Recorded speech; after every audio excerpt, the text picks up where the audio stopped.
Welcome to the DX Today podcast, your daily deep dive into the AI ecosystem. I'm Chris, and joining me as always is Laura. Today, we are heading straight to Seoul because South Korea may have just opened a brand new front in the global debate over who actually owns the AI windfall and how it should be shared, and the markets reacted by erasing a sum larger than the total annual GDP of many small countries. It is a wild story, Chris, and honestly, one of the most consequential AI policy moments we have covered all year. With markets, labor unions, and presidential politics colliding inside a single 48-hour window.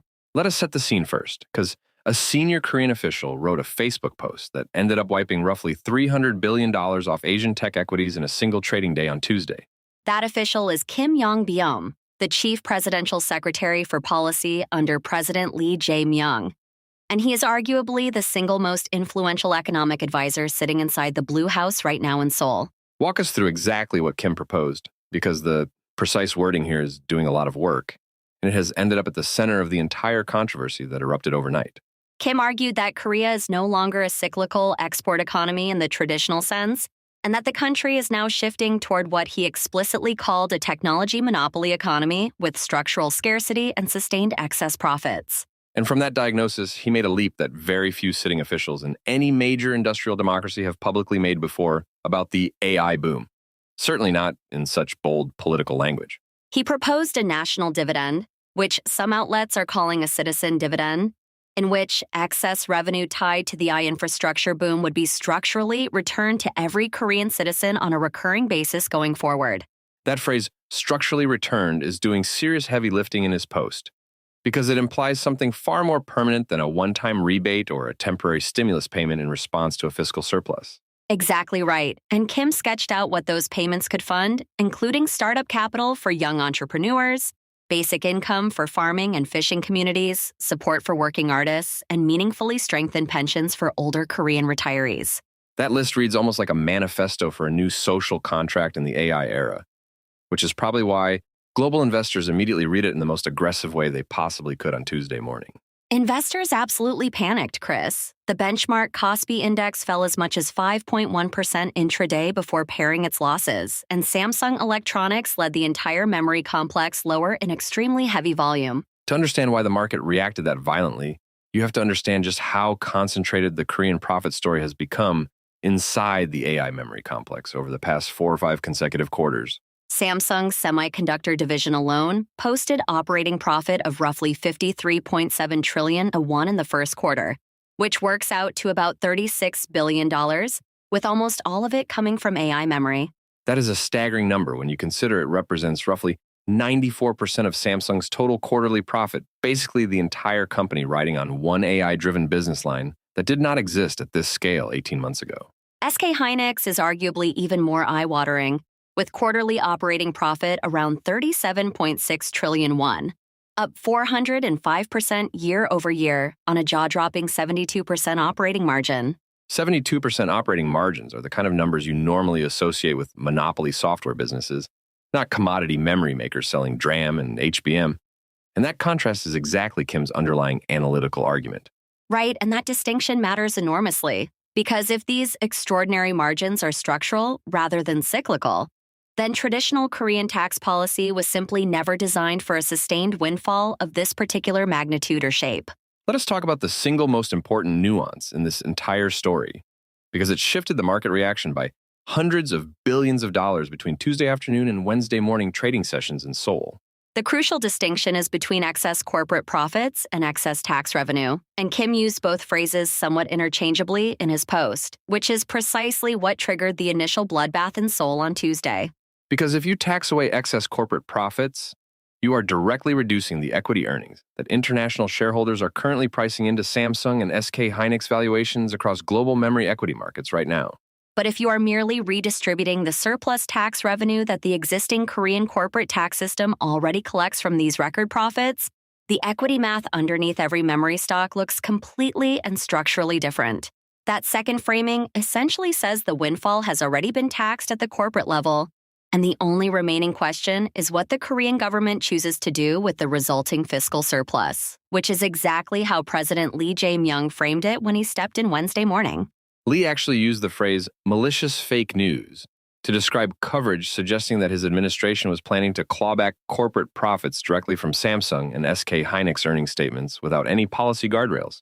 He clarified that the proposal under review involves redistributing the national excess tax revenue generated from the AI sector boom, not the underlying corporate earnings themselves, which is a meaningfully different policy posture entirely. Here's where the politics get genuinely fascinating, because that clarification both calmed equity markets in real time and quietly preserved most of Kim's actual policy ambition.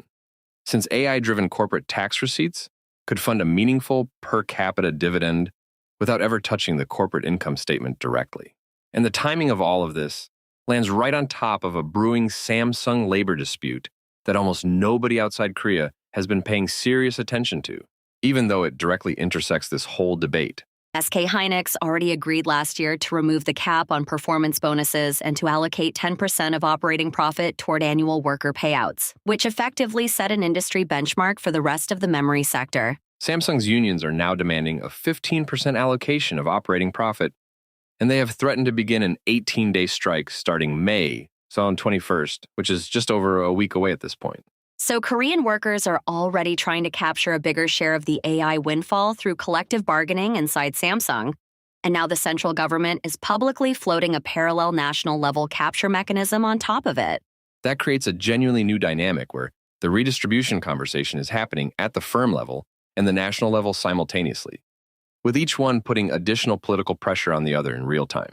It is the most concrete example yet of what economists have been warning about for years, which is that AI rents will eventually become first-order political objects rather than purely financial or corporate ones. Let us situate this against historical precedent for a moment, because the citizen dividend idea is not new, but applying it directly to AI infrastructure rents specifically is genuinely novel and unfamiliar political territory.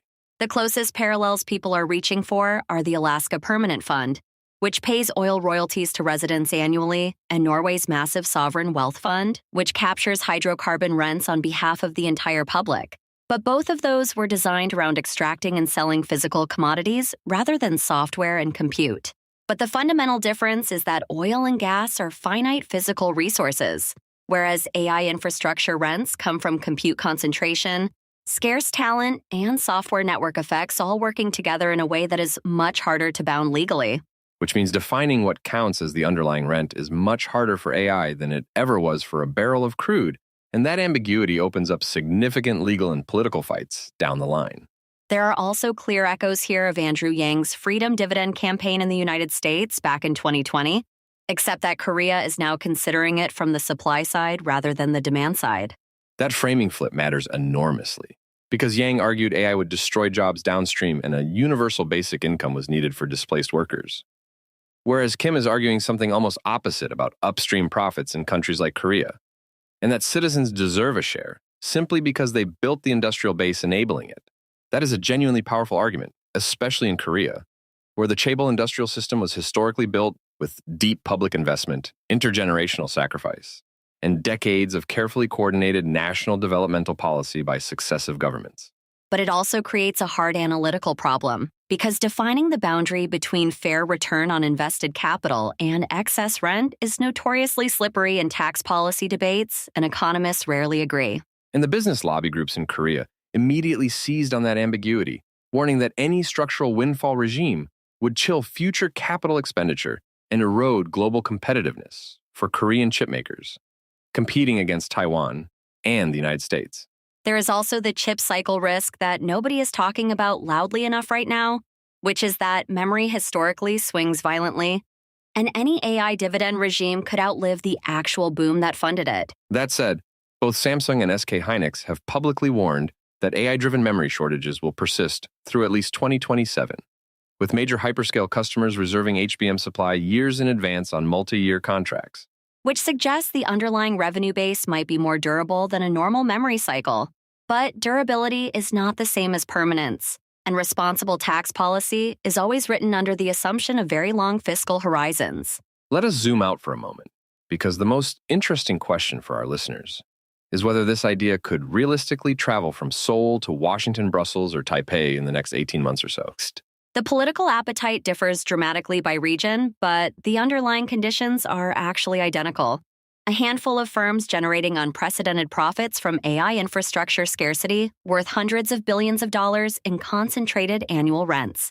In the United States, you could easily imagine similar conversations forming around NVIDIA, Microsoft, Google, and the largest hyperscalers, especially as compute concentration becomes more politically visible to voters in industrial swing states. In the European Union, you can already see the regulatory architecture forming through the AI Act and competition policy, both of which are structurally friendlier to redistribution arguments than current American constitutional and tax law allows. Taiwan is interesting because TSMC is arguably even more central to the AI rent stack than Samsung or SK hynix are. But Taiwanese politics treats the company very differently because of national security implications. TSMC is essentially national security infrastructure rather than a redistributable rent source. So the conversation in Taipei is much more about geopolitics and cross-strait deterrence than about citizen dividends in any meaningful form. What should our listeners actually watch for over the next few weeks as this story develops further beyond today's clarification round? From President Lee's office and the immediate equity market reaction we have already seen. Watch the Samsung strike vote on May 21st very closely, because if Korean workers walk out for 18 days, that pressure will reshape the national dividend conversation almost in real time across political channels. Also watch how foreign institutional investors reprice Korean memory equities going forward, because if they treat the dividend risk as permanent, that valuation re-rating could easily persist long after Kim clarifies his position further. And watch for similar proposals popping up in other industrial democracies, because the political logic that Kim laid out is genuinely portable across borders, even though the specific legal and fiscal mechanics are not directly transferable. Honestly, the bigger story here is that we have entered a new phase where AI profits are large enough to become first-order political objects, not just business news headlines for the financial press to cover. For the past few years, we have debated whether AI would create wealth or destroy jobs. And Korea has just demonstrated that the wealth side is now intense enough to become a fully fledged political event. That political dimension is going to define the next several years of AI policy in ways that our existing regulatory frameworks are simply not yet ready to handle properly, especially around taxation and competition law. It is also a reminder that AI policy is no longer just about ethics, safety, and bias, but increasingly about industrial economics, labor power, taxation, and the basic fairness of capital allocation in an economy fundamentally reshaped by compute scarcity, talent concentration, and unprecedented sectoral profitability. That's all for today's episode of the DX Today podcast. Thanks so much for listening with us today, and we'll see you back here next time for another deep dive into the AI ecosystem.